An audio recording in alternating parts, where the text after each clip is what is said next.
नमस्कार, स्वागत है आप सभी का परीक्षा वर्ल्ड के इस यूट्यूब चैनल में। आज के इस वीडियो में हम कंप्लीट करेंगे प्रैक्टिस सेट का जो हमारा भाग है 31वां। तो चलिए आज के सेशन को शुरू करते हैं और देख लेते हैं कि आज का हमारा जो प्रैक्टिस सेट है इसमें हमने कौन कौन से महत्वपूर्ण 30 प्रश्नों को सम्मिलित किया हुआ है। तो चलिए आज के सेशन को शुरू करते हैं। पहला इंपॉर्टेंट प्रश्न हमारा आपको बताना है कि जो ट्रॉपिक ऑफ कैंसर है, जो कर्क रेखा है, वह किस राज्य से होकर गुजरती है। दिए गए ऑप्शंस में से वह कौन सा राज्य है जहाँ से कर्क रेखा होकर गुजरती है। तो दिए गए ऑप्शंस में से झारखंड एकमात्र राज्य है जहां से कर्क रेखा होकर गुजरती है। तो राइट आंसर आपको हो जाएगा झारखंड से कर्क रेखा होकर गुजरती है, आप याद रखिएगा। तथा भारत में टोटल कितने राज्य हैं जहां से कर्क रेखा होकर गुजरती है। तो हमारे भारत के टोटल 8 स्टेट हैं, 8 राज्य हैं जहां से कर्क रेखा होकर गुजरती है। तो ये 8 स्टेट कौन कौन से हैं। तो यहाँ पे आप ये मान लीजिए हमारा मैप है, तो यहाँ से आप बीच से स्टार्ट कर दीजिए। आप मतलब हम पश्चिम से स्टार्ट करते हैं। तो पश्चिम में सबसे पहले आपको मिलेगा यहाँ पे आप गुजरात ले लीजिए। गुजरात के बाद आपका राजस्थान हो गया, सीधे बीचों बीच आप चल लीजिए। तो गुजरात हो गया, राजस्थान हो गया आपका, राजस्थान के बाद आपका एमपी हो गया, एमपी के बाद आपका छत्तीसगढ़ हो गया, छत्तीसगढ़ के बाद आपका झारखंड हो गया, झारखंड के बाद आपका हो गया पश्चिम बंगाल हो गया, पश्चिम बंगाल के बाद त्रिपुरा आ जाएगा आपका, और त्रिपुरा के बाद आपका आता है लास्ट में मिजोरम। तो पश्चिम से पूर्व की तरफ ये क्रम आपको पता होना चाहिए। तो पश्चिम से हम स्टार्ट किए थे, पहला आप गुजरात से, फिर राजस्थान आएगा आपका, राजस्थान के बाद आपका आएगा क्या, तो मध्य प्रदेश, मध्य प्रदेश के बाद आपका आएगा छत्तीसगढ़, छत्तीसगढ़ के बाद झारखंड, झारखंड के बाद पश्चिम बंगाल, पश्चिम बंगाल के बाद त्रिपुरा, और त्रिपुरा के बाद आपका लास्ट में आता है सबसे पूर्वी राज्य, मतलब सबसे पूर्व में आता है जो है आपका मिजोरम। तो टोटल 8 स्टेट हैं जहां से कर्क रेखा होकर गुजरती है। तो आप इसे याद रखिएगा, यह काफ़ी इंपॉर्टेंट है। ट्रिक मतलब इसकी एक ट्रिक भी है जिसके माध्यम से आप याद कर सकते हैं इन 8 राज्यों को। तो ये ट्रिक कौन सी है, आपको अगर ट्रिक याद करें तो ट्रिक याद कर लीजिएगा, मित्र पर गमछा झार, मित्र पर गमछा झार, यह ट्रिक है। इस ट्रिक के माध्यम से भी आप 8 स्टेट को याद कर सकते हैं। मी से आपका क्या हो गया, आपका मी से हो गया मिजोरम, त्र से हो गया त्रिपुरा, मैंने आपको बताया था, मी से मिजोरम, त से त्रिपुरा, और प से आपका क्या हो गया पश्चिम बंगाल, र से राजस्थान आपका हो गया, ग से आपका क्या हो गया गुजरात, मध्य प्रदेश, छत्तीसगढ़ और झारखंड। तो इस ट्रिक के माध्यम से भी इन 8 राज्यों को आप याद कर सकते हैं जो कर्क रेखा से होकर गुजरती है। ये ट्रिक है मित्र पर गमछा झार। तो इसके माध्यम से भी आप इस 8 राज्यों को याद कर सकते हैं। अगला प्रश्न हमारा है, भारतीय मानक समय रेखा की यामोत्तर रेखा दिए गए किस राज्य से नहीं गुजरती। आपको बताना है कि भारतीय मानक समय की जो यामोत्तर जो मेरिडियन टाइम रेखा होती है वह किस राज्य से दिए गए ऑप्शंस में से नहीं गुजरती है। तो दिए गए ऑप्शंस में से एकमात्र राज्य है जो महाराष्ट्र है, यहाँ से जो है भारतीय मानक समय रेखा जो है वह नहीं गुजरती है। तो ऑप्शन इसका सी बिल्कुल सही है। टोटल 4 स्टेट हैं जहाँ से भारत की जो मानक समय रेखा है वह गुजरती है। आपका ये 4 स्टेट कौन कौन सा है, उत्तर प्रदेश आपका हो गया, उत्तर प्रदेश के बाद आपका आ गया मध्य प्रदेश, उसके बाद छत्तीसगढ़ और आंध्र प्रदेश। ये 4 राज्य हैं, 4 स्टेट हैं जहाँ से भारत की मानक समय रेखा गुजरती है। तो इसे भी आप ध्यान दीजिएगा, उत्तर प्रदेश, मध्य प्रदेश, छत्तीसगढ़ और झारखंड। अगला प्रश्न हमारा है, किसके द्वारा भारत श्रीलंका से अलग होता है।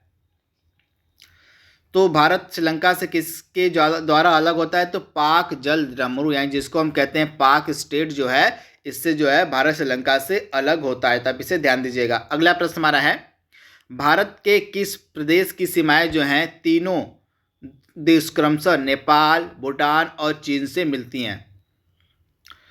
तो भारत का एकमात्र स्टेट है जिसकी सीमाएं नेपाल, भूटान और चीन से मिलती हैं। यह स्टेट आपको मिलेगा सिक्किम, यानी कि ऑप्शन डी इसका बिल्कुल सही है। सिक्किम भारत का एकमात्र राज्य है जिसकी जो सीमाएं हैं नेपाल से भी, भूटान से भी और चीन से भी मिलती हैं।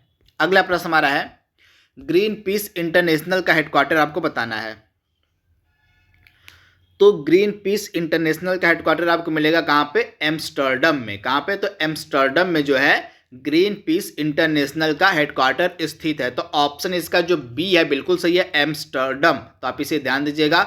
वहीं यूनाइटेड नेशन एनवायरनमेंट प्रोग्राम यानी कि यूएनईपी का जो हेडक्वार्टर है आपको मिलेगा नैरोबी में।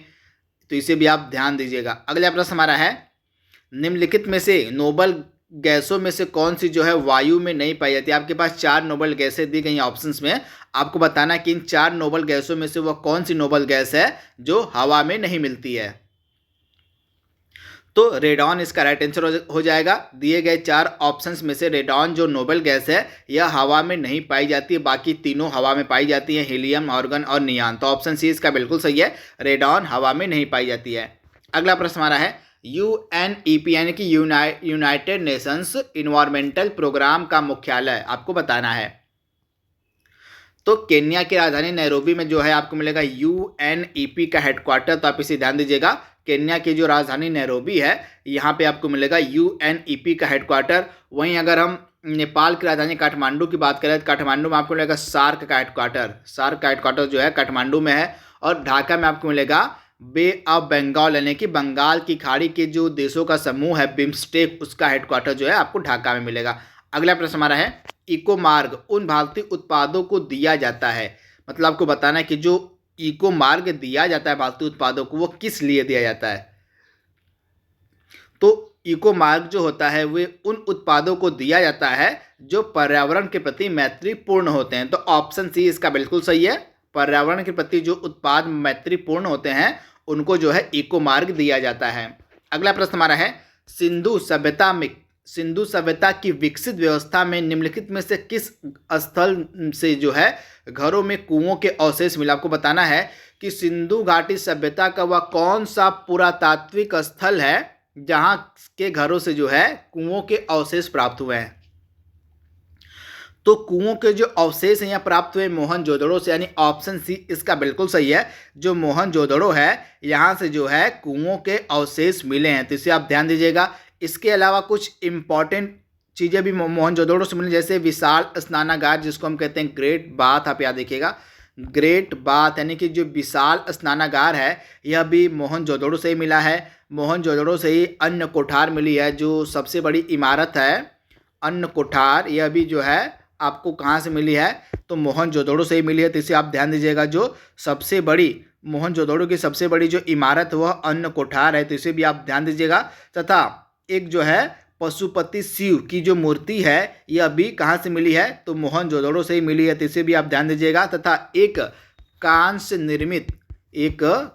से निर्मित नर्तकी की जो मूर्ति है यह भी मोहनजोदड़ो से ही मिली है, तो इनके बारे में भी आपको याद रखना है। अगला प्रश्न हमारा है निम्न में से किस नदी को ऋग्वेद में मातेतमा, देवीतमा, नदीतमा से संबोधित किया गया है।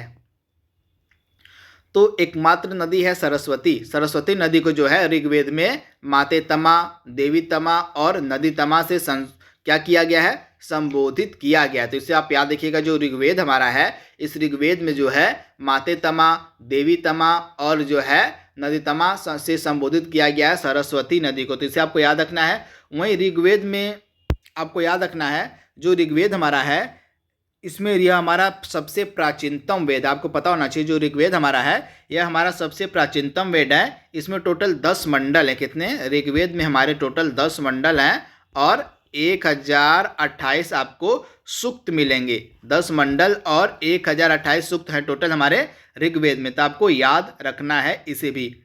इसके अलावा अगला इंपॉर्टेंट प्रश्न हमारा है अंग्रेजों के शासनकाल में भारत के आर्थिक दोहन का जो सिद्धांत है उसका प्रतिपादन किसने किया था। तो आर्थिक दोहन के सिद्धांत का जो प्रतिपादन यह किया गया था दादा भाई नौरोजी के द्वारा। इनको हम grand old man of India के नाम से भी जानते हैं, grand old man of India के नाम से भी दादा भाई नौरोजी को जाना जाता है। इन्हीं के द्वारा जो है भारत के आर्थिक दोहन के सिद्धांत का प्रतिपादन किया गया था। अगला प्रश्न हमारा है रैयतवारी प्रथा जो है किसके द्वारा प्रारंभ की गई थी। तो रैयतवारी जो प्रथा थी इसको जो प्रारंभ किया था वो किया था टॉमस मुनरो ने, यानी कि ऑप्शन ए इसका बिल्कुल सही है। टॉमस मुनरो के द्वारा जो है रैयतवारी प्रथा को प्रारंभ किया गया था। वहीं जो लॉर्ड कॉर्नवालिस था, कॉर्नवालिस के द्वारा जो है कौन सी प्रथा का प्रारंभ किया गया था तो अस्थाई बंदोबस्त जो था, परमानेंट सेटलमेंट जो था, जिसको हिंदी में हम अस्थाई बंदोबस्त के नाम से जानते हैं, इसका जो प्रारंभ था यह किया गया था लॉर्ड कॉर्नवालिस के द्वारा। अगला प्रश्न हमारा है महारानी लक्ष्मीबाई की जो समाधि वह कहाँ पे है।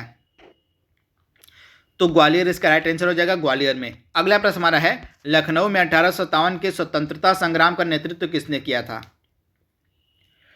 तो लखनऊ में जो है 1857 के स्वतंत्रता संग्राम का जो नेतृत्व है किसके द्वारा किया गया था? तो बेगम हजरत महल के द्वारा, यानी ऑप्शन सी इसका बिल्कुल सही है। अगला प्रश्न हमारा है, दाढ़ी बनाने के लिए हम किसका उपयोग करते हैं? तो दाढ़ी बनाने के लिए जो है अवतल दर्पण का हम इस्तेमाल करते हैं, तो ऑप्शन ए इसका बिल्कुल सही है, अवतल दर्पण। अगला प्रश्न हमारा है, कार में पीछे आने वाले यातायात को देखने के लिए निम्नलिखित में से किस प्रकार के दर्पण का उपयोग किया जाता है? तो कार में जो है पीछे के यातायात को देखने के लिए हम उत्तल दर्पण का इस्तेमाल करते हैं, तो ऑप्शन ए इसका बिल्कुल सही है, उत्तल दर्पण। अगला प्रश्न हमारा है, इंद्रधनुष के दोनों सीमांत वर्णपत्र पे कौन कौन से रंग होते हैं? मतलब आपको बताना है इंद्रधनुष में टोटल 7 रंग होते हैं, तो इन 7 रंगों में से आपको बताना है कि सबसे शुरुआत में और सबसे आखिरी में कौन कौन से रंग होते हैं। तो एक होता है आपका बैगनी हो गया आपका, और एक हो गया लाल, यानी कि दोनों सीमांत वर्णपट होते हैं बैगनी और लाल, यानी ऑप्शन ए इसका बिल्कुल सही है। इसके ट्रिक के माध्यम से भी आप याद कर सकते, विबग्योर YOR, यह ठीक है। ये 7 रंग होते हैं जो इंद्रधनुष में पाए जाते हैं। स्टार्टिंग में आपका होता है विबग्योर यानी कि बैगनी, और लास्ट में आपका होता है क्या? रेड। तो इस ट्रिक से भी आप याद कर सकते हैं। अगला प्रश्न हमारा है, प्रोजेक्ट टाइगर की शुरुआत कब की गई थी? तो प्रोजेक्ट टाइगर की जो शुरुआत है प्रधानमंत्री इंदिरा गांधी के टाइम पीरियड में की गई थी 1973 ईस्वी में। तो आप इसे याद रखिएगा, 1973 में जो है प्रोजेक्ट टाइगर की शुरुआत की गई थी। उस समय हमारे देश की प्रधानमंत्री थी इंदिरा गांधी, तथा जो टाइगर डे है प्रतिवर्ष 29 जुलाई के दिन मनाया जाता है। विश्व टाइगर दिवस जो है प्रतिवर्ष 29 जुलाई के दिन मनाया जाता है। अगला प्रश्न हमारा है, ओजोन परत के क्षरण के लिए प्रमुख उत्तरदायी गैस कौन सी है? तो ओजोन परत के क्षरण के लिए जो है सबसे प्रमुख उत्तरदायी गैस मानी जाती है CFC, यानी कि क्लोरोफ्लोरोकार्बन, यानी कि ऑप्शन सी इसका बिल्कुल सही है, क्लोरोफ्लोरोकार्बन। अगला प्रश्न हमारा है, मॉन्ट्रियल प्रोटोकॉल कब हुआ था? तो यह जो मॉन्ट्रियल प्रोटोकॉल था यह ओजोन परत के संरक्षण के लिए किया गया था। ओजोन परत के संरक्षण के लिए जो है इस मॉन्ट्रियल प्रोटोकॉल को जो है चालू किया गया था, तथा यह जो मॉन्ट्रियल प्रोटोकॉल था हस्ताक्षर के लिए खोला गया था 1987 में। आप ध्यान दीजिएगा, यह जो मॉन्ट्रियल प्रोटोकॉल था हस्ताक्षर के लिए खोला गया था 1987 में, तथा यह प्रभावी हुआ था 1989 में। तो दोनों आपको याद रखना है, यह जो मॉन्ट्रियल प्रोटोकॉल था ओजोन परत के संरक्षण के लिए जो लाया गया था मॉन्ट्रियल प्रोटोकॉल, यह 1987 में खोला गया था हस्ताक्षर के लिए, तथा यह प्रभावी हुआ था 1989 में। अगला प्रश्न हमारा है, भूमिहीन किसानों को ऋण प्रदान करने हेतु बलराम योजना किस राज्य सरकार के द्वारा चलाई जा रही है? तो बलराम योजना हो गई, कालिया योजना हो गई, ये सभी जो योजनाएं ये उड़ीसा गवर्नमेंट की हैं, तो राइट आंसर आपका हो जाएगा उड़ीसा।